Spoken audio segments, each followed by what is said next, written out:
साथ लगातार आंदोलन में सहयोगी रहे हैं और एक तरह से जो लोग हमारे बीच से विदाई ले रहे हैं उनको हम कुछ चीज़ें कुछ सामान देते हैं कि वो यादगार रहें और इस बात को याद दिलाते रहें कि वो हमारे आपके सहयोगी रहे हैं और हमारे तरह की पाबंदियां लगा रखी हैं, तमाम आंदोलनों में पाबंदियां लगा रखी हैं, लेकिन इसी बीच मजदूरों और किसानों के विरुद्ध कानून भी लाए जा रहे हैं। मजदूरों के जो अपने पट के 4 कोड में बदल दिया गया इसी महामारी के दौरान, जो अभी पिछले हफ्ते संसद चल रही थी, उसमें 2-3 चीज़ें मोटा मोटी हैं जिनको समझिए। अभी ये था कि रिटायरमेंट के बाद आपका ईपीएफ का जो पैसा है वो एक राशि आपको मिलती थी। ईपीएफ में जितना आपका पैसा कटता था उतना मालिक की तरफ से जमा होता था और वो दुगना होता था। लेकिन जो एक कोडीकरण हुआ, नए कानून जो पारित किया है संसद ने, उन कानूनों में अब आपका ही केवल पैसा कटेगा और वही पैसा के लिए जमा होगा। ब्याज की दरें भी लगातार ईपीएफओ घटा रहा है। आज के 5-6 साल पहले जो 12% ब्याज होता था वो घट के इस समय तक 7.25% आ गया और अभी भी उसको घटोत्तरी की तरफ लगातार ले जा रहे हैं। जो पैसा जमा होता था उसमें इसी बहाने कम से कम वो पैसा जमा रहता था कि उस पर अच्छा ब्याज मिल रहा है। आपके जो बचत खाते हैं उनकी ब्याज दरें भी लगातार घटाई जा रही। 5% से घटा के वो 3.5% में आ गया है और भी घटने की उम्मीद है।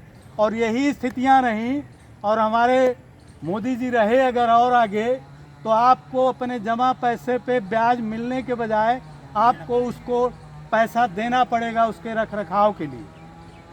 अभी वो काम केवल करंट अकाउंट में करना पड़ता है। करंट अकाउंट में बैंक जो है, जो जिसका खाता होता है, उससे 500-700 रुपया साल भर में लेता है कि हम आपके पैसे का रख रखाव कर रहे हैं।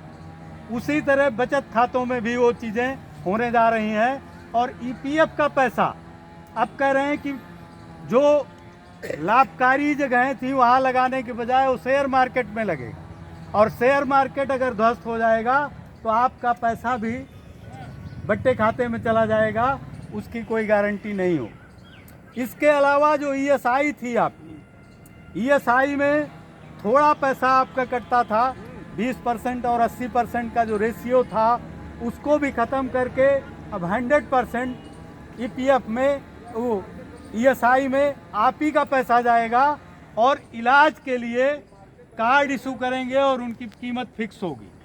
तो अब 2 लाख, 4 लाख, 2.5 लाख, 1 लाख इस तरह से करके कि जितना आप पैसा कटाएंगे उसके हिसाब से आपका इलाज का फिक्स होगा पैसा, मतलब निर्धारित होगा कि इतने पैसे तक का ही आपका इलाज है। अभी तक ईएसआई में है कि आप अगर बीमार होते हैं तो आपको बीमारी के टाइम का अगर ले ऑफ वो नहीं देता, मालिक नहीं देता, तो ईएसआई देता था और इलाज की कोई लिमिट नहीं थी।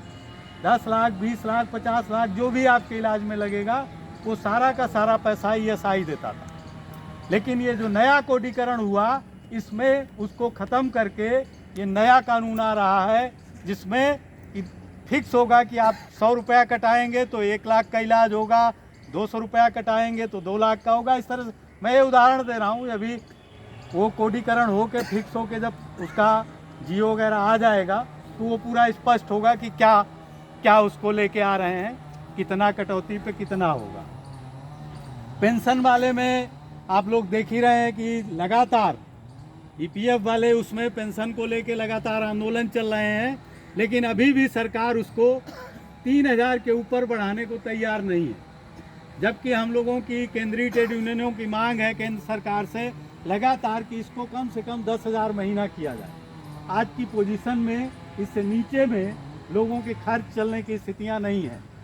महंगाई से जो वेतन का जो जुड़ाव था, जिसको महंगाई भत्ता कहते हैं, और आपको हर छमाही में महंगाई भत्ता आपके वेतनों में जुड़ता था, उसको ख़त्म करने की बात सरकार लेके आ रही है।